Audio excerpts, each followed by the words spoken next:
ओम साई राम। आज साई संदेश रे बाबा कहते मोर प्रिय संतान तुम्हें तुम जीवन में बहुत किसी करने चाहूच। तुम्हें तुम जीवन में बहुत बड़ काम भी करने को चाहूच संतान, किंतु तुमर मनोबल तुम आत्मविश्वास तुम साथ देउनी। तुम्हें निजको बहुत दुर्बल भावुच संतान। तुम्हें जितेबाला मोर साई सरचरित्र पाठ कर ना, तुम्हें निजको केवे भी दुर्बल भावनी। कहीं जानिछ से मोर सब जीवनी लेखा होईछि, मु निजे लिखी संतान। से तुम्हें जितेबाला मोर साई सरचरित्र को पाठ कर तुम्हें जापर तुम्हें दुर्बल नुह, तुम्हें बहुत शक्तिशाली हो जाइछ संतान।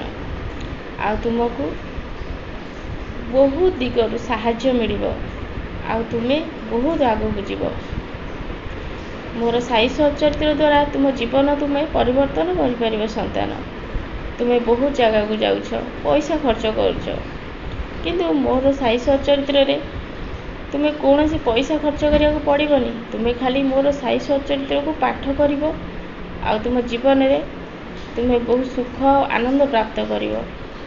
तुम परिवार रे जो अशांति देखा देउछि, जो कली झगड़ा होउछि से भी बंद हो। तुम्हें बहुत सुख आउ शांति रे तुमर गृहस्थ जीवन को काटिबो। जीवन में जेते बेले भी दुख आउ कष्ट आसुछि, तुम्हें सबु बेले मोर साई सरचरित्र को पाठ कर। खाली सुख समय रे पाठ करबनी, आउ दुख समय रे पाठ करिवो। एई जिनस सबले मनरू काढ़ी दिए संतान। सुख आउ दुख सबु समय रे मोर साई सचरित्र को तुम्हें पाठ करिवो। मु तुमको कथा देउछि, तुम्हें विश्वास सहित मोर साई सचरित्र को पाठ कर। मु तुम जीवन को परिवर्तन करदेवी संतान। मु तुमको किछि कथा कहबी।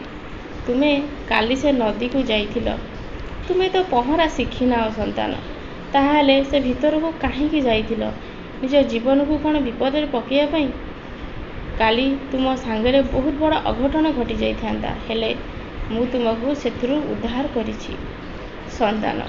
एमिति भूल केबे भी करिवनी। जो कार्य तुम्हें जानिन सेठी कहीं जीव संतान। तुम्हें निजको सतर्क रख। मनीष जीवन बहुत मूल्यवान। बहुत कष्ट रे मनीष जीवन मिले, बहुत पुण्य फल मनीष जीवन मिले संतान। तुम्हें किसी भल काम कर, आउ तुम जीवन को मु परिवर्तन करदेवी। तुम्हें लोक मान कथा जमार भी शुणनी। जहाँ सब तुम जीवन में घटुची से सब मु करची संतान। जी जेते जहाँ कले भी तुमको कहीं खाले आ पकई पारिबेनी। कहीं जानिछ तुम बाबा तुमको प्रति मुहूर्त रक्षा करुछंती, आगो को मध्य रक्षा करिवे। मु तुम सांगे सब बेले अछि। प्रति मुहूर्त रे तुम्हें सब बेले मते स्मरण करुछ, आ सब बेले बाबा बोली डाकुछ। मते तुमर पिता माता बोली भाभी नेइछ। तुम्हें जेतेबेले मो आखि को अनै दउछ, सेतेबेले तुम आखिरु दिटका अश्रु गढ़ी पड़ुछि संतान। यही तो भल पाइबा। मु सेतिरे बहुत खुशी आ आनंदित अछि। तुम्हें जमारो चिंता करनी। तुमको केही भी असुविधार पकई पारिबेनी संतान। मो आशीर्वाद सबले तुम ऊपर अछि। तुम्हें खुशी आ आनंद रे रुह।